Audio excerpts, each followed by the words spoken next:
Mà đắng thì anh cho ngọt nè. Vừa mua cái gà chắc chị trong đấy. Tổ bác này nó cấy con nước thôi ở nhà. Bác sửa hết bao nhiêu tiền đấy bác? Hết là bán đến rằm là bán được đấy nhỉ. Vâng.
Bố đang chạy xe mình ra cái vắng mình đi ra.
con nào đi không biết rồi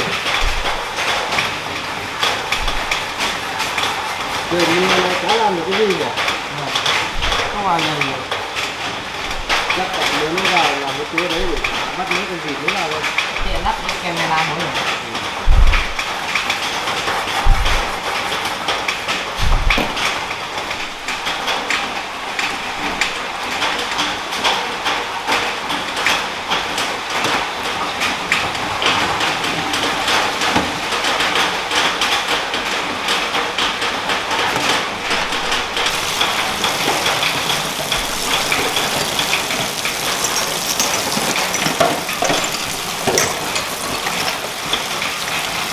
ra lên tí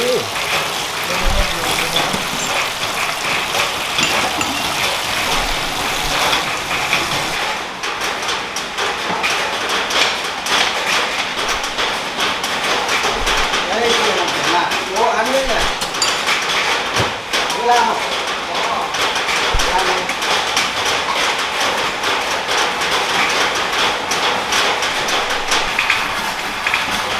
rồi bố bảo bố khá là nhớ không coi nhỉ nhớ cái bố lắm không đấy và bố làm một tí này bố lấy trả lấy cái lá ủ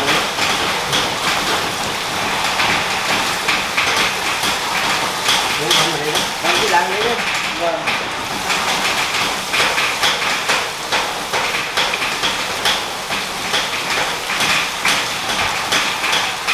trời mưa này các làm cơm nước ăn rồi mai đi làm luôn bữa này có một cơm đấy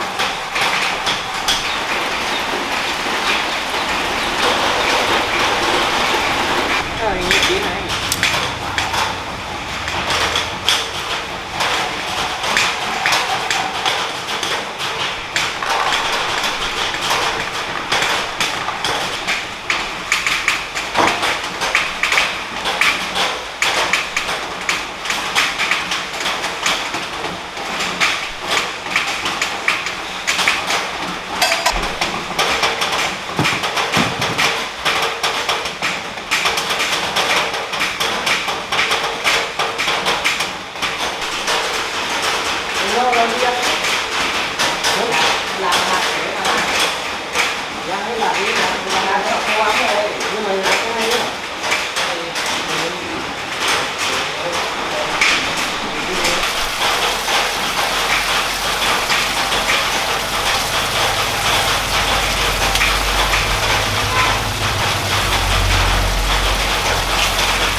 trời mưa mái tôn kêu ấm ấm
bó cái vội nó tan hết đã đây bó vào đây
ơi.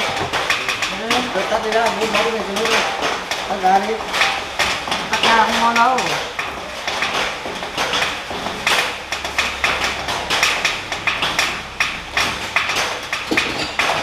Đi đi chứ.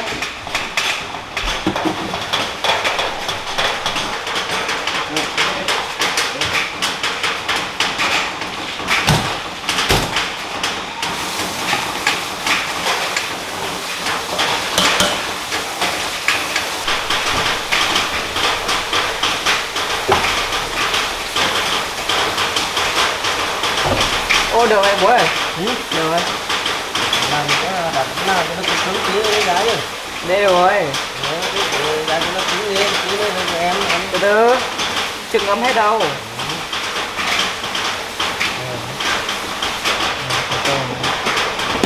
Con mầm có lấy bố lấy hộ con với. Giờ lấy vào đâu rồi đi à? Để đâu chứ không để đâu cho con. Đi nhé. Đi không? Hả? Đi đi, đi đi.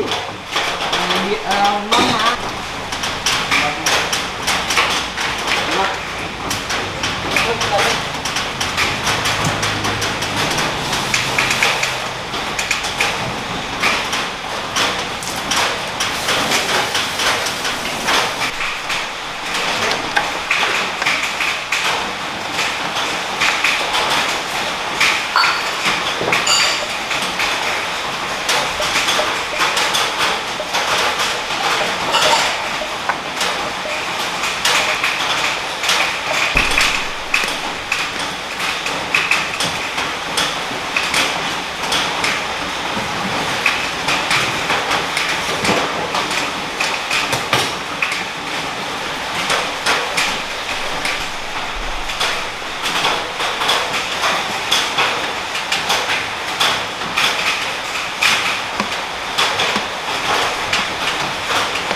mấy lần trước thất bại bây giờ biết làm. Ăn đi ngon, không cứng mềm đập ăn đi. Mình nói thôi ăn thôi. Không ăn đâu. Ăn đi biết đâu nghiện.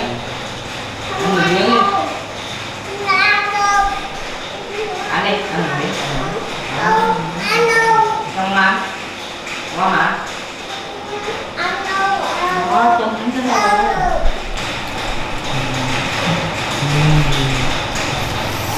Mắm thế. Cái mía đó sẽ lạc mắm thế.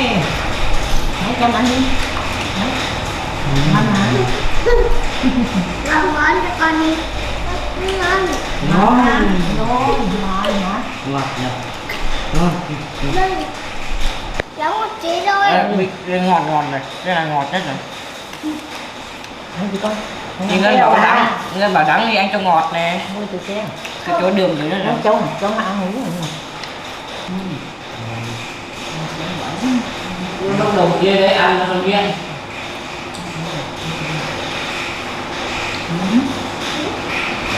Chấm đi.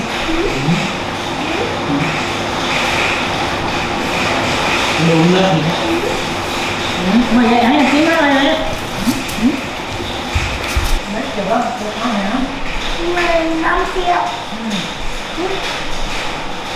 Số của nó đó. Mẹ ăn mất rồi. Không có trả tiền cho chưa? Mà lại muốn gì mà trả tiền cho. Đi con. Anh đi lại đi rồi.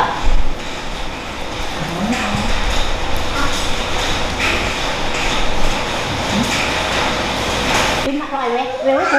Nhanh về với phụ. Cái này đẹp đấy. Cũng mấy phụ. Bạn ăn cái này đi. Mới yên. Đi cả cầu. Chẳng như thế. Anh ơi, anh ngon đi. Ăn xong thì đi chơi cho cụ. Con không ăn rồi, không ăn rồi. Con ăn ngồi yên nhé. Bớt cụ ăn đi, em bớt cho cụ ăn. Bớt cụ ăn đi. Không nói khóc rồi. Anh bớt cụ ăn, cụ coi hết nó mà coi nó mà. Hôm nay chơi tại nhà bố rửa xe như chị Yến nó sửa xong rồi. Qua bố sửa xong rồi thì bố mang chạy chị Yến đi chợ coi nhà ba nhé. Đường nó ướt lắm, còn chưa vào nhà bố được không? Bố vào sửa sáng nó lên. To không bố? To. Nhà nó chạy cái đường nhé. Nó không có xe, không có nghĩ. Đúng chưa? Bố vào bố còn không chịu mà lên sửa. Bố để mai thấy bố bắt kịp phải thả mà có được. Xong rồi đến bố giữ cái xe. Xong rồi anh Cương dạy của bố lấy cái xe lên đó nhé. Đây dạy của bố đi. Lấy cái xe lên không vậy.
chưa? Cái xe này rửa ra còn mới vết nhỉ Cương nhỉ? Đây, để bố lấy xe ba bánh này. Đi đâu? Để đi vào cho trả đi.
Ơi, đến đây cơ.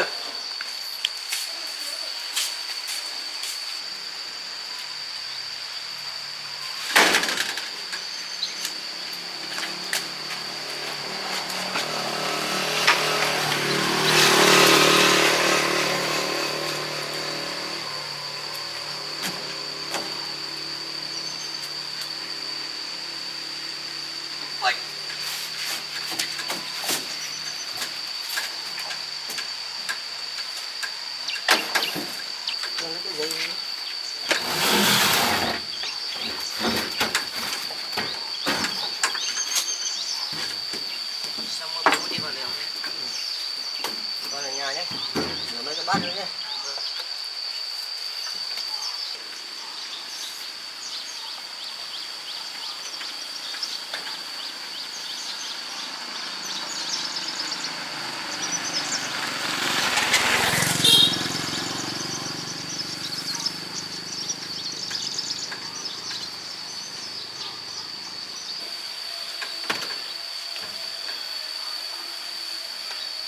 Tí bố vào bố còn lên cái lều trên lấy ít thóc cho con bồ câu với lại xuyên qua cái chỗ để mai bắt mấy con vịt nó vào chưa? Thế con ra đi. Xe nó lúc đời bị sao? Ui, họ ăn cắp đi họ làm hỏng hết. Cả bình. Vừa mua cái bình mất mấy trăm nghìn.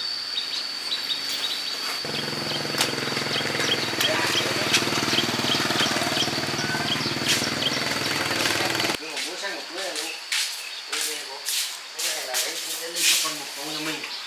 Còn ba này lấy cái bao bột thì cho chị chế một ít bột cho gà chắc chị trong đấy cũng có ruộng. Đấy cái cho chị.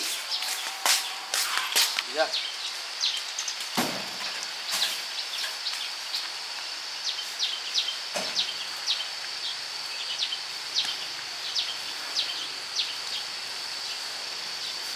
Rồi lấy cái áo khoác ở ghế.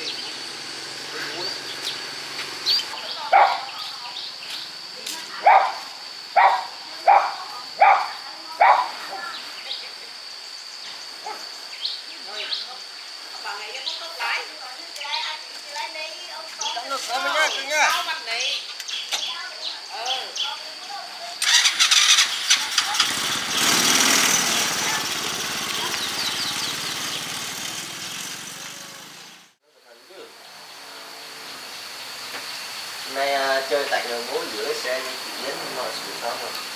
Qua bố sửa xong rồi thì bố mang chạy chị Yến đi chợ qua nhà ba nhé. Đường nó ướt lắm, con chú vào nhà bố được không? Bố vào sửa sáng nó lên. Nó to không bố? To. Nhà nó chạy xuống cái đường nhé. Nó có cái xe, không có tí. Được chưa?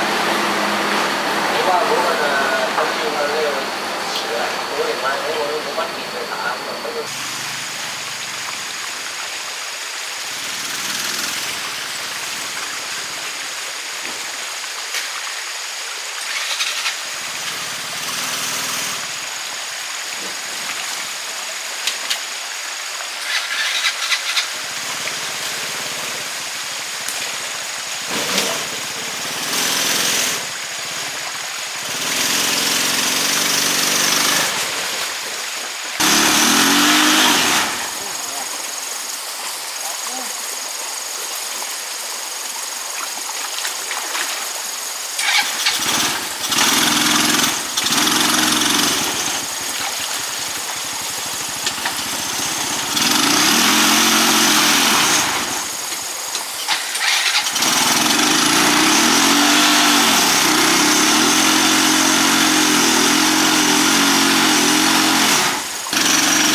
cát.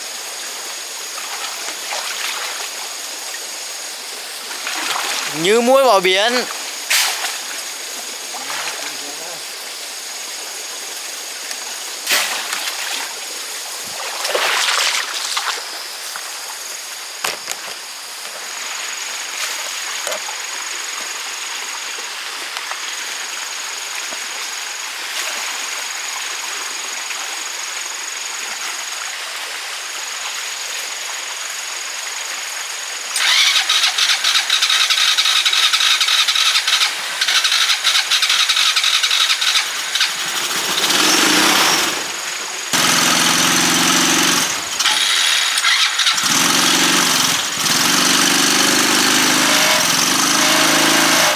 Này chắc gọi Yến hộ thôi.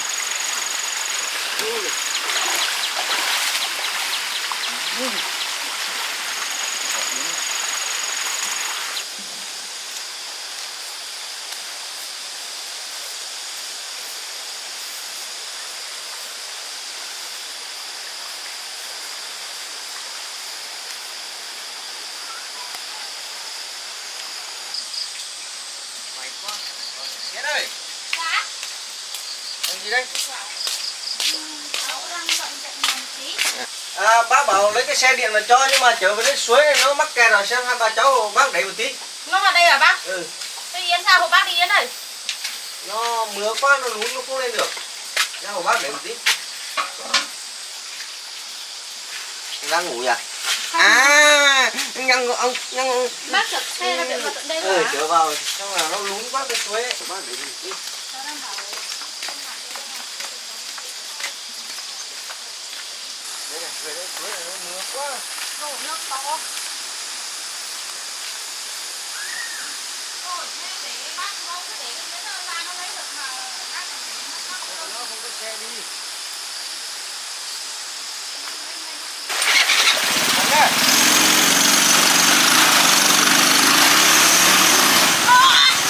Trời ơi, lắc rồi.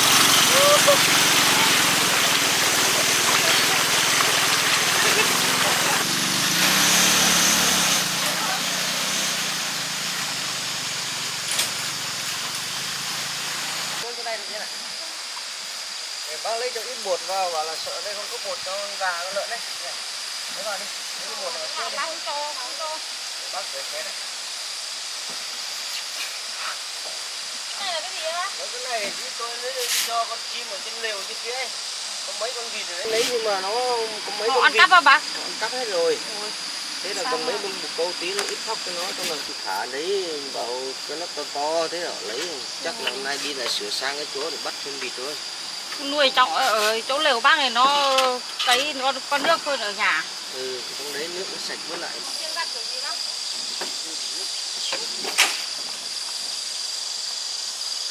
Ôi, bác cứ để đấy làm bác vất vả. Thì Yến nó phát hiện ra lấy cũng được. Đã hộ rồi còn. Thế bác luôn. May con cường nó lên lên.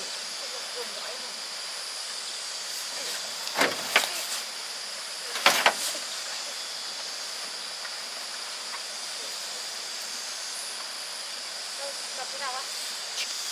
Yến lôi ra đi. Để mẹ với bác nâng cái đầu. Rồi, ok.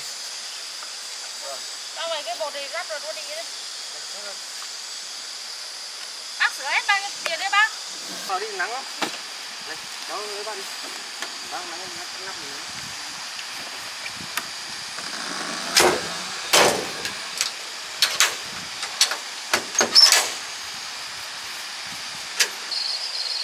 Trời, hôm nay về con Trâm nó ngủ rồi, thì nó ngủ ở với cụ đó.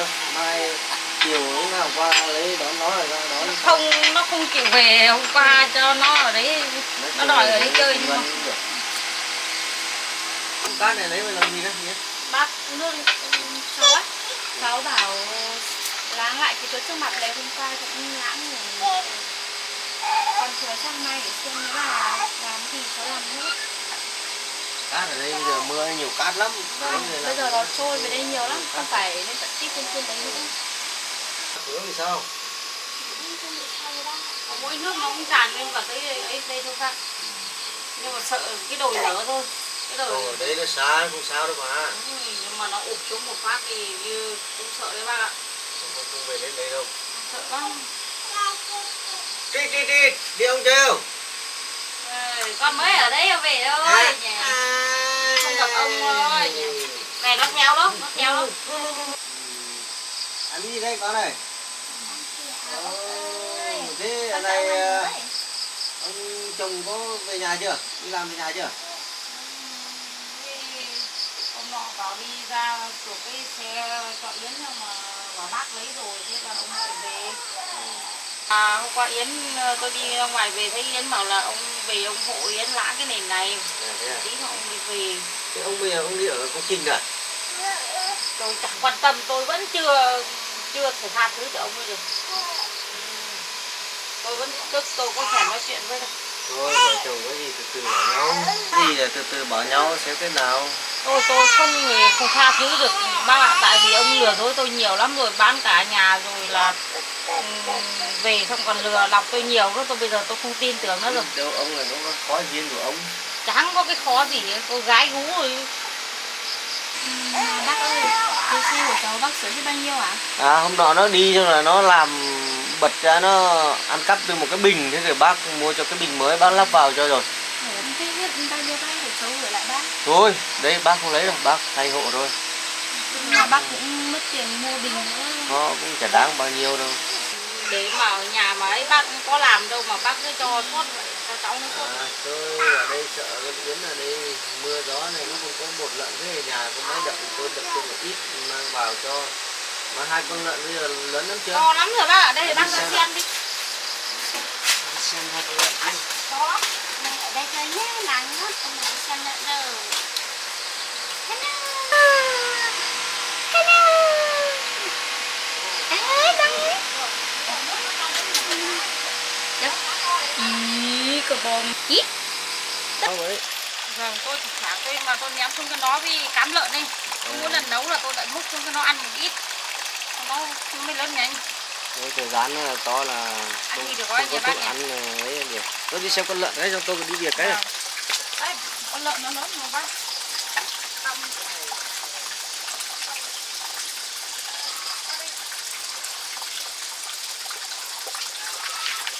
Chắc phải lấy cái xuống, trốn nó xuống.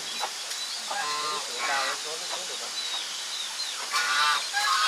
Cái này mưa nó ướt quá rồi. Ô, lợn to đấy. Ô, lợn to nhanh nhỉ. Đây to. To rồi. Hôm nọ nó nhiều con khoang nhờ, bây giờ nó lại đen hết rồi. Bây giờ nó lại đen rồi bác. Đây này. Kéo nhỉ. Thì bây giờ nó Đây là con đực con cái nhỉ? không có đực một con cái ạ. Con kia con đực to hơn. Con này tôi bảo để giống mà chẳng biết. Được mà. Con được không? Con này giờ đến gần Tết là bán, đến rằm là bán được đấy nhỉ?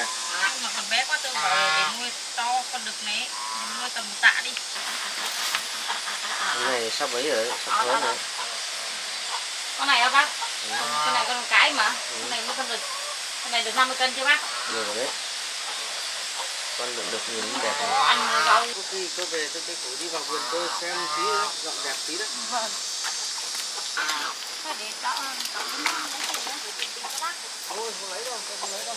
nào bác cũng cho nhiều lại lắm. Hôm nào lấy cái thẻ đào cái cọc này Vâng. đấy.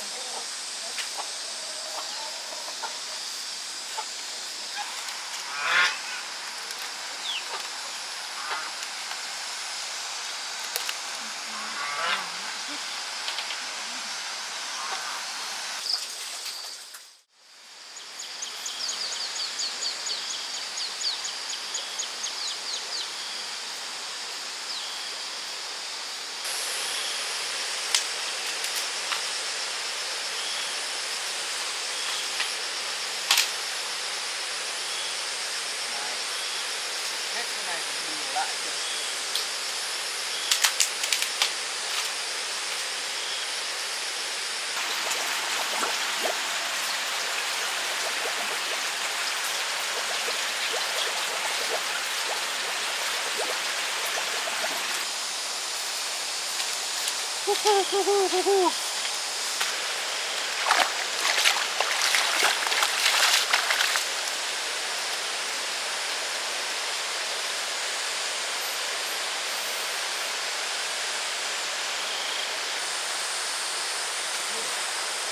cho con cá đó.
Bây giờ chắc là dọn chỗ này xong rồi đào cái rãnh nó khô, mai lấy bắt mấy con vịt bé về thảm được, xong để đấy nó lãng phí, đất nước đang sạch đây này.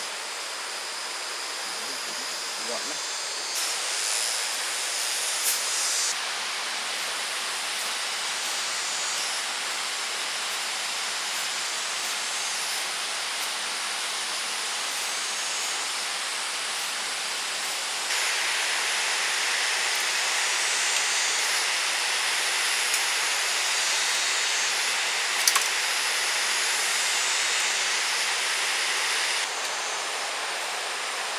Còn 20 con vịt đấy,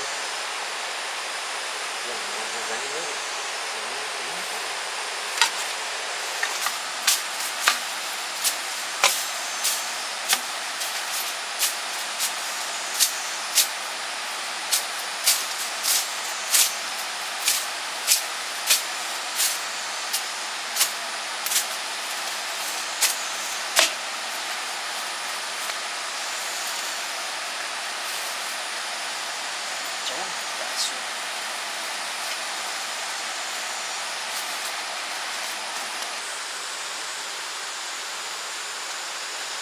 Chắc là cái rãnh thoát nước đi.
Rồi rào thì vào hết.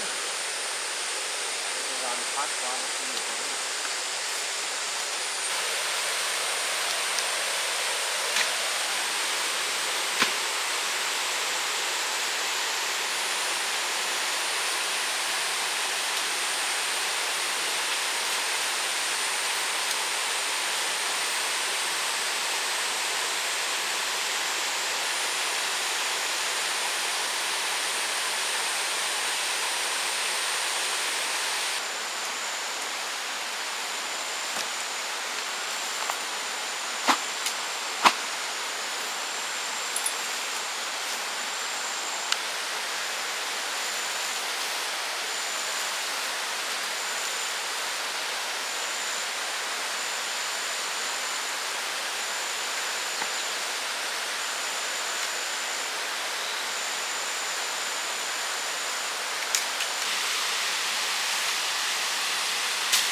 kia lấy gì tôi thả xong